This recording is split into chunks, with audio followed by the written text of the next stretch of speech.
এর কোনো ছবি আছে? হ্যাঁ ম্যাডাম, এর অ্যাকাউন্টে যে পাসপোর্ট ছবিটা ছিল সেটাও আমি নিয়ে নিয়েছি। এই দেখেন।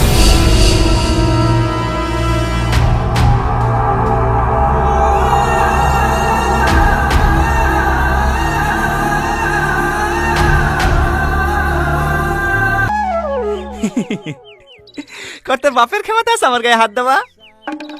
আমি খান বংশের ছেলে, আমার বাপ না হয়তো গরিব, আমি ছাগল চড়ি বেড়াই।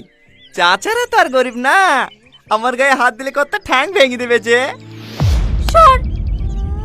কি রে, চোখ টলমল করছে যে? আমার লেগে কাচ্ছে দেখিস? মুখে বলিস না তো কি হয়েছে? আমি তো জানি তুই আমাকে কতটা ভালোবাসিস। সচ্ছরা। হে দে তোর লেগে একটা পেয়ারা নিয়ে আসছি, এটা তো লি যা। দে।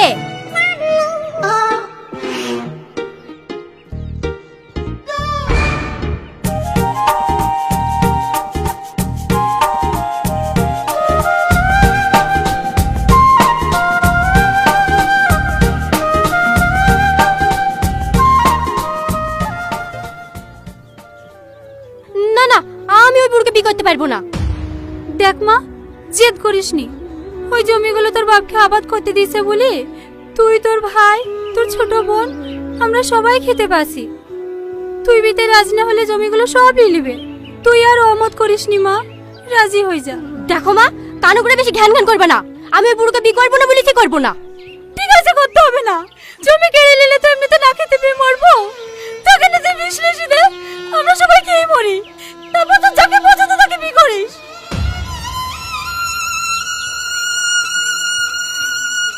এই সাথী, পাগলামো করছি কেনে?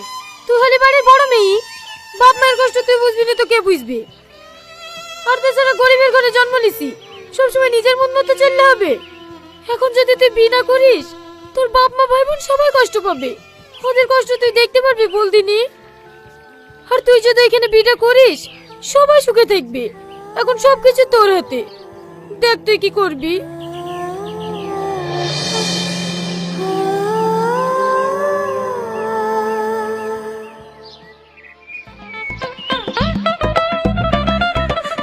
কর্তা কর্তা, খুশির খবর, ও রাজি হয়ে গেছে। কি রাজি হয়ে গেছে? ওই মুরগি মুরগি, তুমি তো ভালো করে জানো মুরগি খেতে কত ভালোবাসি। হয় পরে একটা কচি মুরগি ছিল, ওর আবার দিতে চাইছিল না, হ্যাঁ এখন মনে হয় রাজি হয়েছে।